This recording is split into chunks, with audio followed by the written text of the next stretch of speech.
It all started with a nagging doubt I couldn't shake. For weeks, I'd felt something shift between Rebecca and me. The laughter we used to share now felt forced, her once open demeanor had turned guarded, and her phone was practically glued to her hand. Whenever I asked if something was wrong, she brushed it off with a smile. "You're overthinking," she'd say. But deep down, I wasn't so sure. The thought of hiring someone to test her loyalty didn't come to me lightly. It felt extreme, unfair, even. But I was desperate to know the truth, and after countless restless nights, I made up my mind. I reached out to Marcus, an old friend who had dabbled in acting. We hadn't spoken in years, but when I explained my situation, he agreed without hesitation. "Are you sure about this?" Marcus asked over the phone. "No," I admitted. "But I need to know." The plan was simple. Marcus would approach Rebecca in a casual setting and attempt to flirt with her. Nothing aggressive or over the top, just enough to gauge her reaction. If she shut him down, I'd finally be able to put my doubts to rest. If she didn't, well, I wasn't sure what I'd do. Marcus and I spent hours going over the details. He'd bump into Rebecca at a cafe she frequented after work, strike up a conversation, and test the waters. "She won't know it's me, right?" Marcus asked. "No chance," I assured him. "She's never met you." Still, I sent him a few photos of Rebecca to ensure there'd be no mix-ups. The day of the test, I sat in my car outside the cafe, my stomach in knots. I wasn't sure if I was more afraid of Rebecca failing the test or passing it. Marcus arrived first, casually dressed and blending in perfectly with the late afternoon crowd. He ordered a coffee and took a seat by the window. Rebecca arrived shortly after, her hair pulled back and her usual bright smile lighting up her face. She sat at her favorite table, pulling out her laptop as she ordered a drink. I watched from a distance as Marcus approached her, a confident but nonchalant smile on his face. From where I sat, I couldn't hear their conversation, but I could see every detail: the way Marcus leaned on the table, the way Rebecca glanced up from her screen, and the way her lips curled into a smile. My chest tightened. She looked charmed. After a few minutes, Marcus pulled out his phone. Rebecca did the same, typing something in quickly. It didn't take a genius to figure out what was happening. She was giving him her number. When Marcus left the cafe, he texted me to meet him a few blocks away. "She gave me her number," he said, his tone cautious. But it wasn't as straightforward as it looked. "What do you mean?" I demanded, my frustration boiling over. Marcus hesitated. "She mentioned you. Said she's married. But she still gave me her number." The words felt like a knife twisting in my chest. "She mentioned me?" I asked, my voice tight. Marcus nodded. "She said she wasn't sure why she was doing this. Like she was conflicted." Conflicted? What did that even mean? I drove home that evening with a storm of emotions raging inside me. Rebecca's loyalty wasn't as solid as I'd hoped, but it wasn't a clear betrayal either. I needed more. That night, as Rebecca and I sat on the couch watching TV, I couldn't focus. My mind kept replaying the image of her smiling at Marcus, typing her number into his phone. "Everything okay?" she asked, glancing at me. "Yeah," I lied. She smiled, leaning her head on my shoulder. For a moment, it felt like old times, simple, comfortable, real. But I couldn't shake the doubt. The next day, I called Marcus with an idea. "Text her," I said. "What do you want me to say?" he asked. "Ask her to meet you," I replied, my voice steady despite the knot in my stomach. Marcus paused. "Are you sure you want to go down this road?" "I have to," I said. "I need to know where this leads." Marcus sighed. "Okay. I'll set it up." Later that evening, Marcus texted me with an update. "Marcus, She agreed to meet. Tomorrow, 6 p.m. Same cafe. I stared at the message, my chest tightening. What would I do if Rebecca showed up? The next day felt like an eternity. Every hour at work dragged as my mind cycled through endless possibilities. What would Rebecca say to Marcus? What excuse would she give me for being late coming home? By 5:30 p.m., I was parked near the cafe again, my heart pounding. Marcus had assured me he'd keep things casual, but this time, I wasn't going to rely solely on his report. I needed to see it for myself. At 5:55 p.m., Rebecca arrived. She was dressed casually, jeans, a soft grey sweater, and her favorite scarf. She looked beautiful, the kind of beautiful that made my chest ache. She walked inside, scanning the cafe until her eyes landed on Marcus. He smiled and stood, waving her over to his table. I watched as she hesitated for a moment before making her way over. My chest tightened. From my position, I couldn't hear their conversation, but I had a clear view through the large front window. Marcus leaned forward slightly, his expression warm and friendly. Rebecca smiled back, though there was a nervous edge to her demeanor. She fiddled with the corner of her scarf, something she only did when she was anxious. I couldn't take it anymore. I needed to hear what they were saying. I slipped out of my car and walked closer to the cafe, keeping to the side where they wouldn't see me. Through the slightly open window, fragments of their conversation drifted out. Not sure why I came, Rebecca was saying, her voice soft but strained. I'm glad you did, Marcus replied. You're interesting. I wanted to get to know you better. Rebecca let out a small laugh, but there was no humor in it. I shouldn't be here. I love my husband. My heart skipped a beat. Then why are you here? Marcus asked gently. Rebecca hesitated, looking down at her hands. Because. I don't know.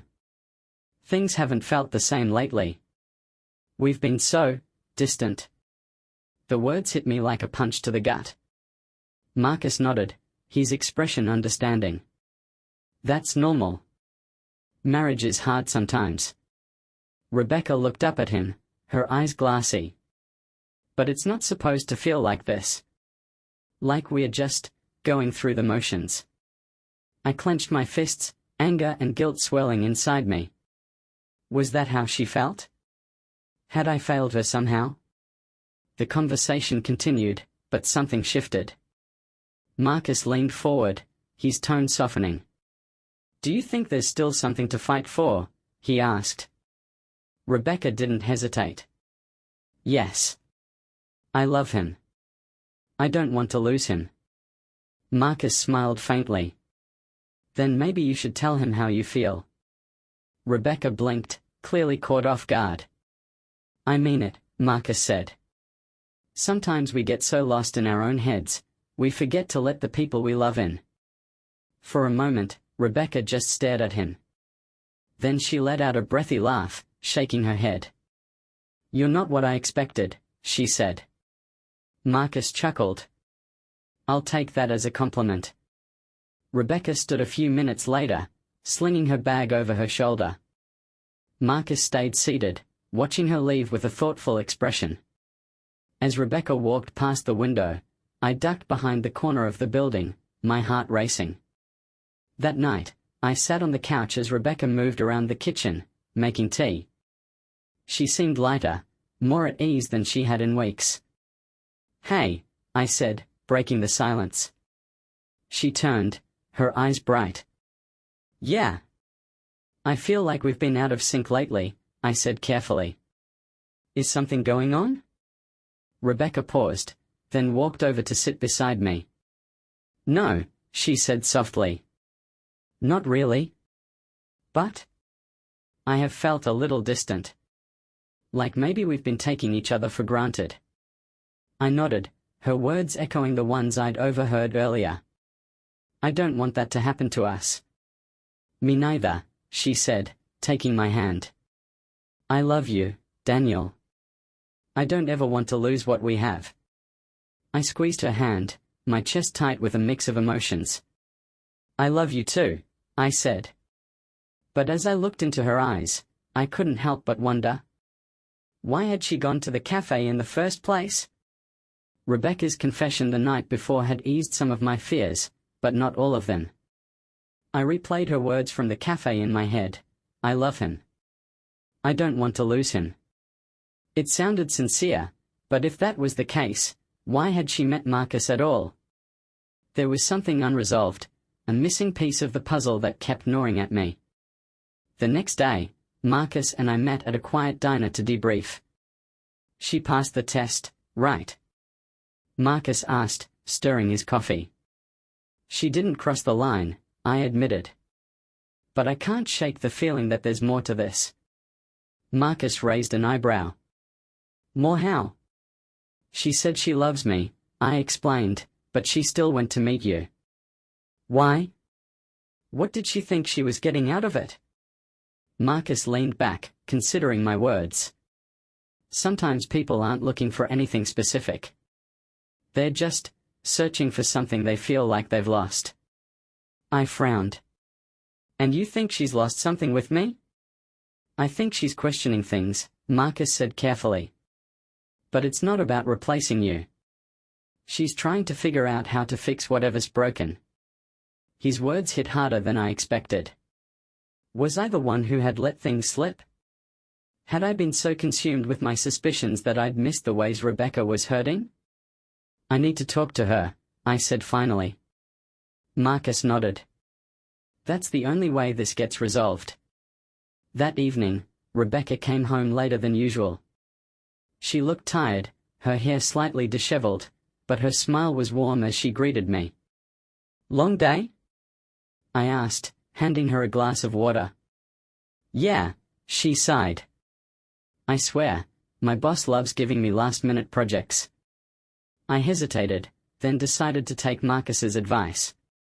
Can we talk for a minute? I asked. Rebecca blinked, caught off guard, but nodded.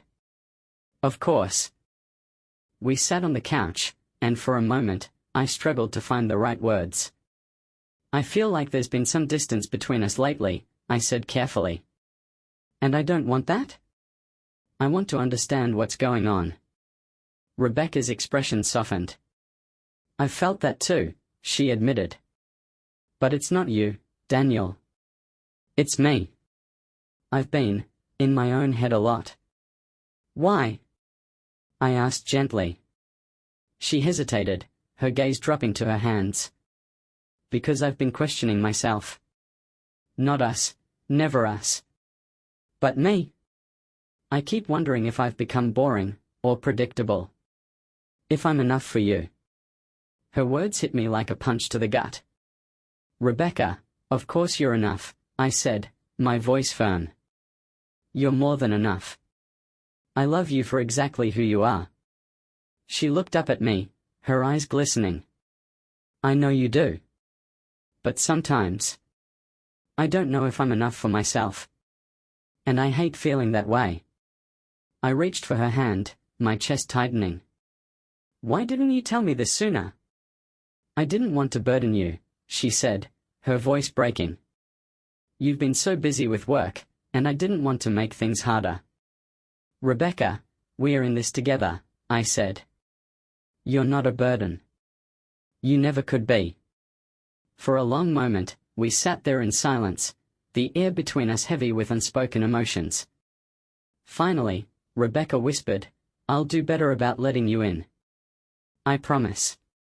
And I'll do better at making sure you know how much you mean to me, I said. She smiled, leaning into me, and for the first time in weeks, it felt like we were back on the same page. The next day, I called Marcus to let him know how things had gone. She opened up, I said. And it makes sense now. She wasn't looking for something outside of our marriage, she was trying to feel like herself again. Marcus sighed in relief. That's good to hear, man. It sounds like things are on the right track. Yeah, I said, but there was still a trace of doubt in my voice. Something still bothering you? Marcus asked. It's just, I hesitated. If she was feeling all of that, why didn't she come to me first? Why did she agree to meet you? Marcus was quiet for a moment before replying. Maybe she didn't know how to talk to you about it. Or maybe she needed to see how someone else viewed her to remind herself of her worth. His explanation made sense, but it didn't erase the lingering unease in my chest. That evening, Rebecca was in the shower when her phone buzzed on the counter. The screen lit up with a notification. Unknown number, thanks for yesterday. It was great seeing you. My stomach dropped. I picked up the phone, staring at the message. The contact wasn't saved, but it wasn't Marcus's number either. Who was texting my wife? My hands trembled as I stared at the message on Rebecca's phone. Thanks for yesterday. It was great seeing you. This wasn't Marcus. He'd been upfront about his interactions with Rebecca, and I had no reason to believe he'd hide something now. But if not him, then who? I set the phone back down, careful not to leave any trace that I'd seen the message. My chest tightened as I tried to piece together what this could mean. Had Rebecca been meeting someone else? Was there more to her recent behavior than she'd admitted? The sound of the shower turning off snapped me out of my thoughts. I quickly moved away from the counter, trying to look casual as Rebecca stepped into the kitchen, her hair wrapped in a towel. Hey, she said with a smile. What are you up to? Just checking emails, I said, forcing a light tone. She poured herself a glass of water, completely at ease. If she had any idea I'd seen the text, she didn't show it. That night, I couldn't sleep. My mind raced with possibilities, each one worse than the last. The unknown number felt like a ticking time bomb, a secret waiting to explode. The next morning, while Rebecca was in the shower again, I checked her phone. The message was still there, but now there was a response. Rebecca, it was nice catching up. Take care. I stared at the exchange, my heart pounding. Catching up? With who? I copied the number into my own phone and quickly deleted any trace of my snooping before Rebecca emerged from the bathroom. Later that day, I called Marcus to tell him what I'd found. An unknown number? Marcus asked, his tone cautious. Did you call it? Not yet, I admitted. I don't want to jump to conclusions. Marcus sighed. Daniel, if you're this far in, you need to see it through. Call the number. Find out who it is. I nodded, my resolve hardening. You're right. That evening, while Rebecca was out running errands, I dialed the number. It rang twice before a man's voice answered. Hello. I froze, my throat tightening. The voice was unfamiliar, deep, smooth, and confident. Who is this? I asked, keeping my tone neutral. There was a pause on the other end. I think the better question is, who are you? The evasive response made my blood boil. I'm Daniel, Rebecca's husband. You texted her yesterday. Care to explain why? Another pause, followed by a faint chuckle. Ah. I see. I clenched my fists. Who are you? My name's Adrian, the man said finally. And I'm an old friend of Rebecca's. An old friend? I repeated, my suspicion growing. What kind of friend? Adrian sighed, his tone turning impatient. We used to date, okay? Years ago. We ran into each other recently, and we had coffee to catch up. That's it. My chest tightened. And you didn't think to mention she's married?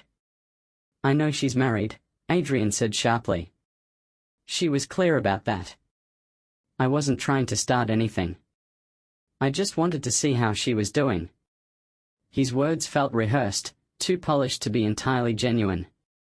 Does she know you're calling me right now? I asked. No, Adrian admitted. And I don't plan on telling her. Whatever insecurities you're dealing with, keep me out of them. Rebecca doesn't deserve this. Before I could respond, he hung up.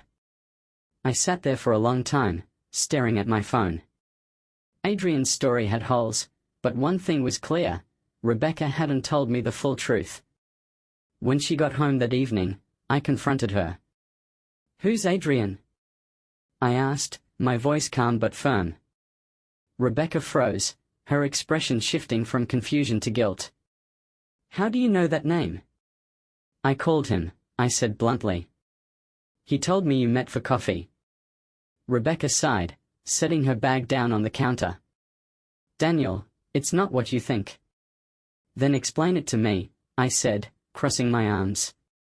She hesitated, then said, "Adrian and I dated in college. We ran into each other by chance a few weeks ago, and we had coffee to catch up. That's it. I didn't tell you because I didn't want you to overreact." "Overreact?" I repeated, my voice rising. "Rebecca, you've been hiding things from me for weeks. You met with Marcus, you've been distant, and now I find out you've been seeing an ex." Her eyes filled with tears. "It wasn't like that. I didn't see him. We had one conversation, and it didn't mean anything." "Then why didn't you tell me?" I demanded. "Because I was embarrassed," she said, her voice breaking. "Because I knew it would hurt you, and I didn't want to cause problems over something so small." Her words hit me like a punch to the gut. Was she telling the truth? Or was this just another layer of deception? That night, I slept on the couch, my mind too clouded to face her. What if Adrian was more than just an old flame? What if there was still more she wasn't telling me? I resolved to find out, no matter the cost. The night on the couch felt endless. Sleep eluded me as doubts gnawed at my mind. Rebecca's explanation about Adrian had seemed plausible, on the surface. But why hadn't she told me in the first place? And why did Adrian's story feel so rehearsed? The next morning, Rebecca approached me with tentative steps, a cup of coffee in her hands. "Daniel," she said softly, setting the cup on the table. "Can we talk?" I looked up at her, my exhaustion mirrored in her tear-streaked face. "What's left to talk about?" Rebecca sat down across from me, her hands trembling. "I know I've made mistakes. I should have told you about Adrian from the beginning, and I should have been more open about how I've been feeling. But I swear to you, there's nothing going on. You have to believe me." Her voice cracked, and for a moment, I saw the woman I fell in love with, the one who would never intentionally hurt me. But trust, once broken, isn't easily repaired. "I don't know what to believe anymore," I said honestly. "Everything feels like a lie." Rebecca's eyes filled with tears. "Then let me prove it to you. Ask me anything, and I'll tell you the truth. No more secrets." I studied her, searching for cracks in her resolve, but she seemed sincere. "Why did you meet with Adrian?" I asked. She hesitated, but only for a moment. "He saw me at a bookstore downtown. We started talking, and he asked if I wanted to catch up over coffee. I said yes because I was curious. I wanted to know how his life turned out." "And what about me?" I pressed. "Did you even think about how I'd feel?" Rebecca flinched, guilt flashing across her face. "I did. That's why I didn't tell you. I knew it would upset you, and I didn't want to cause tension over something that didn't matter." I leaned back, the weight of her words settling over me. "It mattered enough for you to lie about it." Rebecca looked down, her tears falling freely. "I'm sorry. I don't know what else to say." After Rebecca left for work, I called Marcus. "I need another favor," I said, my voice low. "Are you sure you want to keep going?" Marcus asked, concern evident in his tone. "Something doesn't feel right," I replied. "I need to know if Adrian is telling the truth, or if there's more to this." Marcus sighed. All right. I'll dig into him. Give me a day or two. 2 days later, Marcus called with an update. You were right to be suspicious, he said grimly. What did you find? Adrian's not just an old flame, Marcus said. He's been reaching out to Rebecca on and off for months, long before their so-called chance meeting. I found messages, emails, and even a few calls. It's not constant, but it's enough to suggest he's been trying to work his way back into her life. I clenched my jaw, anger bubbling beneath the surface. And Rebecca never mentioned any of this? Not from what I can tell, Marcus said. But there's more. Adrian recently went through a nasty divorce, and from the looks of it, he's been looking for comfort. The implications were clear, and my stomach churned. Do you think she reciprocated? I asked, my voice barely above a whisper. I don't know, Marcus admitted. But if she didn't, she's been keeping his attention for some reason. That evening, I confronted Rebecca again. Why didn't you tell me Adrian's been reaching out to you for months? I asked, my voice sharp. Her face paled. What are you talking about? Marcus found messages, Rebecca, I said, crossing my arms. Emails. Calls. You've been in contact with him for months, and you didn't think I deserved to know. Rebecca's eyes filled with panic. Daniel, I swear, it's not what you think. I ignored most of his messages. I only responded once or twice to be polite. Polite. I repeated, anger flaring. You were polite to your ex but couldn't be honest with me? She flinched, her tears spilling over. I didn't want to hurt you. I thought if I ignored him, he'd eventually stop. But he didn't, I said, my voice cracking. And now I find out he's been meeting you behind my back. Rebecca shook her head vehemently. It wasn't like that. The coffee was the first and only time. I didn't encourage him. I didn't lead him on. Her words hung in the air, but they couldn't erase the betrayal I felt. Later that night, my phone buzzed with a text from Marcus. Marcus, Adrian's staying at the Hilton downtown. He's been there for a few weeks. A surge of anger coursed through me. If Adrian was trying to worm his way back into Rebecca's life, I wasn't going to let him. I grabbed my keys and drove to the Hilton, my chest tight with rage. When I arrived, I asked the front desk for Adrian's room number, claiming I was an old friend. To my surprise, they gave it to me without hesitation. I took the elevator to the 7th floor, my fists clenched as I approached his door. I knocked, my heart pounding. A moment later, Adrian opened the door, his expression shifting from confusion to annoyance. What the hell are you doing here? He asked. I want answers, I said, stepping forward. What are you trying to do with my wife? Adrian sighed, running a hand through his hair. Look, man, I already told you, there's nothing going on. Then why are you still in contact with her? I demanded. Adrian hesitated, his eyes narrowing. Because I still care about her, okay? I messed up in the past, and seeing her again made me realize how much I missed her. My blood boiled. She's married. She's not interested in you. Adrian smirked, his tone turning venomous. Are you sure about that?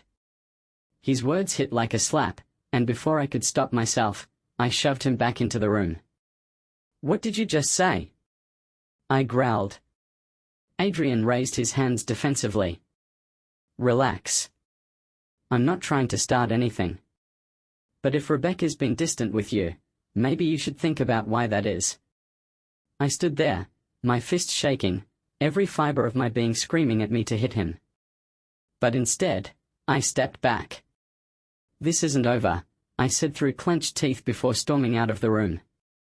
As I drove home, Adrian's words echoed in my mind. If Rebecca's been distant with you, maybe you should think about why that is. What if the problem wasn't just Adrian? What if it was me? The drive home felt like an eternity. Adrian's smug words clung to me like a shadow, and for the first time, I questioned whether I'd been so consumed by suspicion that I'd overlooked the cracks in my own behavior. Rebecca was waiting when I walked in, her face pale and drawn. "Where were you?" she asked, her voice trembling. "I went to see Adrian," I said bluntly. Her eyes widened. "Why would you do that?" "Because I needed to hear it from him," I said, my voice sharper than I intended. "I needed to know what he's been trying to do with you, and why you let him." Rebecca flinched, her eyes filling with tears. "Daniel, I didn't let him do anything. I told you the truth. He's been reaching out, but I never wanted anything to do with him." "Then why didn't you tell me about the messages? The calls? The meeting?" I demanded, frustration boiling over. She looked down, her voice barely above a whisper. "Because I didn't want you to think I was hiding something. I didn't want you to lose trust in me." I laughed bitterly. "Well, congratulations. You did exactly that." Her head snapped up, anger flashing in her tear-filled eyes. "I was trying to protect us. Do you have any idea how hard it's been to feel like I'm losing you?" Her words stopped me cold. "Losing me?" I echoed, my voice softening. "Yes," she said, her voice breaking. "You've been so distant, so wrapped up in work and your own world. I felt invisible, Daniel. Like I didn't matter anymore." The raw emotion in her voice hit me like a punch to the gut. I opened my mouth to respond, but she cut me off. "When Adrian showed up, it was like being seen again," she said. "I didn't want anything romantic with him, I never did. But he reminded me of a time when I felt confident and alive, and I didn't know how to handle that." I sank into the nearest chair, guilt washing over me. "You should have told me," I said quietly. "I know," she whispered. "But I was scared. Scared that you'd see me differently. Scared that you'd leave." I looked up at her, her face etched with pain and vulnerability. "Rebecca, I've been distant because I thought I was losing you," I admitted. "I saw the way you were pulling away, and I didn't know how to fix it. So I did something stupid." Her brow furrowed. "What do you mean?" I took a deep breath. "I hired someone to test your loyalty." Her eyes widened in shock. "What?" I explained everything, Marcus, the cafe, the plan to see how she would react. As I spoke, her expression shifted from disbelief to hurt. "Do you have any idea how humiliating that is?" she asked, her voice trembling. "To know that you didn't trust me enough to come to me first?" "I'm sorry," I said, my voice cracking. "I was scared of what I might find. And now I realize. I should have been scared of what I was losing by not trusting you." Rebecca stared at me for a long moment, her eyes glistening with unshed tears. "Do you love me?" she asked finally, her voice breaking. "More than anything," I said without hesitation. She nodded, wiping her cheeks. "Then let's stop letting our fears drive us apart. No more secrets. No more tests. Just us." Her words hung in the air, a challenge and a lifeline all at once.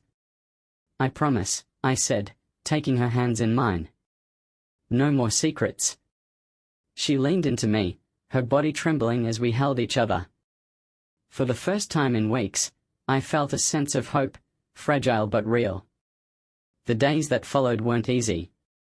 Trust, once broken, takes time to rebuild. Rebecca blocked Adrian's number and cut off all contact with him.